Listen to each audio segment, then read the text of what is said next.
Ba'zi bir uylangan erkaklar ayollarini ota-onasini uyiga yuborishdan to'sishadi. Bo'lmasam 2 yoki 3 oyda bir marta borasan deydi. Bu zulm bo'ladi axir. Siz uning ota-onangiz ota-ona bo'lgani kabi ayolingizni ham ota-onasi unga ota-ona, u ham yaxshi ko'radi, u ham sog'inadi.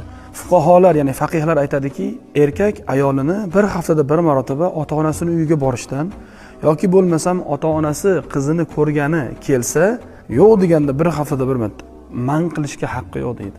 Mayli holat ishi yuzasidandir. Bir haftada bo'lmasa ham 10 kun, 10 kun bo'lmasa ham 14 kun.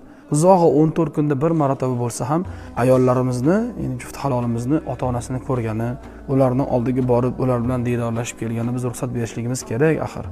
Ularning o'rtasida ham sila rahim degan masala bor. Endi ayol javobni birinchi o'rinda kimdan so'raydi desa, birinchi o'rinda eridan so'raydi. Lekin u ayolning qaynona va qaynotasi bo'lsa, hurmatan ularni ham oldidan o'tadi.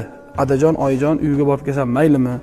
Avvalambor ruxsat berish kerak. Ruxsat bergandan keyin, endi nima bo'ladi? U ayolning erki o'zida bo'ladi. Uydagilarni borib bemalol ziyorat qilib ko'rib kelishliklari mumkin bo'ladi.